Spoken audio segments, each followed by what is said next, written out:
Electric scooters have gotten wildly popular in the last few years, and for good reason. They beat being stuck in traffic or packed like sardines inside transit, plus they're just plain fun to ride.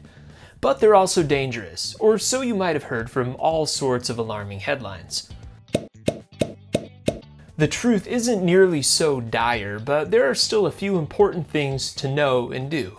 So whether you're considering taking a nearby shared scooter for a spin, or even eyeing one to buy for yourself, this video will help you understand what unique risks they bring, and most importantly, what you can do to mitigate those and have the safest ride possible. Pretty much all of us know how to ride a bike, so it's instinctive to think electric scooters will be about the same. The only problem is, they're not. In fact, on any single trip, you're roughly 20 to 40 times likelier to get hurt on a shared electric scooter than on a shared bike in the US. Yet, research on rental scooters also shows that around 90% of injuries that send people to the hospital were not from collisions. That's reassuring in the sense that just being on a scooter does not make you disproportionately more vulnerable to cars.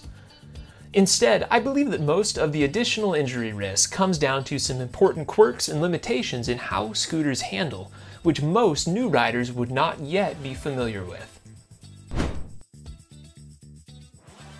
The biggest difference is that scooter wheels are usually 8 inches in diameter, maybe 10 inches on the high end.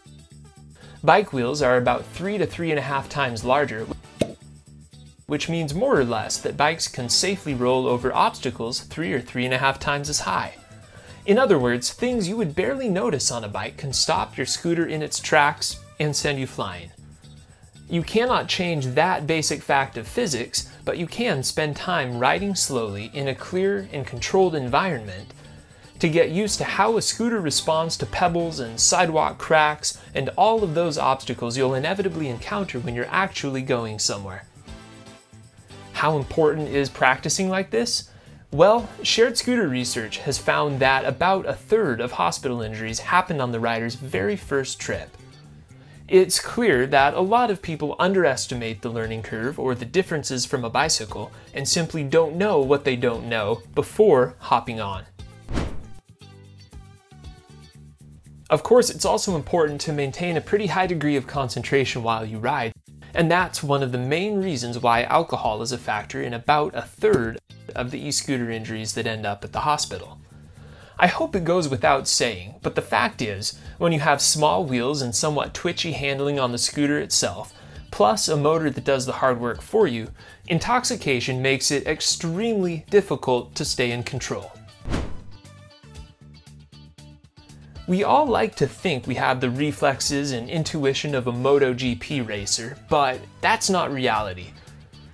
So, when acceleration takes zero effort, it's extremely easy to get in over your head without realizing it. In other words, slow down, even more than you think you should. If 20 miles per hour feels safe, then try 17, or if 12 feels reasonable, then go 10. You get the idea. And along those lines, it's also wise to slow down before you think you'll need to. Electric scooters' brakes can be less than great, more on that in a second, and traction isn't always dependable, especially on the majority of shared scooters with solid tires rather than the grippier pneumatic or air-filled variety.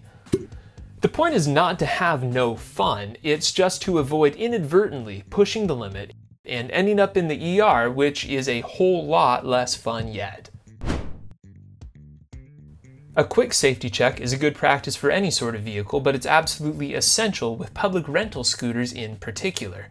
Many have not the best brakes to begin with, and they only get worse as they suffer the abuses of public use. If possible, find a totally clear stretch of pavement and try some gentle braking followed by a couple of emergency stops. If the brakes are too weak or if they have a really abrupt sort of on-off or clamping feel, then park the scooter and file a maintenance report in the rental app. By the way, brakes in particular and maintenance in general is one of the biggest reasons to buy your own e-scooter rather than using shared ones. It's also more cost effective than you might think, but we'll cover that in another video. It's instinctive to want to face forward while you ride, like you're on a bicycle or a pair of skis. But it's actually better to turn a bit to one side with one foot up front and the other toward the back, and both feet at sort of a diagonal angle. Most people prefer their dominant foot in the back, but go with whichever feels more confidence-inspiring. There are two reasons for this. First, the deck generally isn't wide enough to fully support 2 feet side by side, let alone with any wiggle room or margin for error. Second, even if your feet could fit next to each other, staggering them front and rear still gives you a steadier stance for better balance and more control of your center of gravity. If you haven't spent much time on any sort of two-wheeled vehicle before, then you might be surprised by the slipperiness of manhole covers, metal plates for construction, and road paint when they're wet.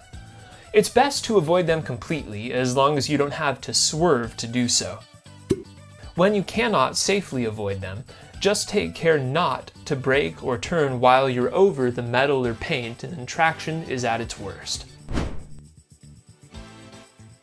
The unfortunate reality of riding around traffic is that some drivers simply don't see you, and others do, but choose not to yield or to respect your right-of-way. It's terrifying and infuriating at the same time, but anyone who's ever biked or even walked a lot in most North American cities will absolutely understand this. So the most important thing to do in response is to assume nobody else even sees you in the first place. When there's a vehicle nearby, ask yourself, what would they do if I were literally invisible? Most will in fact be responsible and respectful, but for the few who aren't, you'll be that much less surprised and more able to react. That's important in general, and all the more so when you're on a scooter that might not respond quite as quickly or predictably as you'd like. Most of the tips we've covered come down to being a sober rider. That applies literally, of course, but also in the sense of not getting swept up in the sheer fun of cruising around. You're always better off to underestimate what you can roll over or how quickly you can stop than to err in the other direction. While nothing is risk-free, these tips have helped me enjoy miles upon miles of riding without an incident. And if everyone observed them, then odds are those scooter injury headlines would be a lot fewer and farther between. Thanks for watching, and I'd appreciate your hitting the like button if you found this helpful. Until next time, stay safe out there.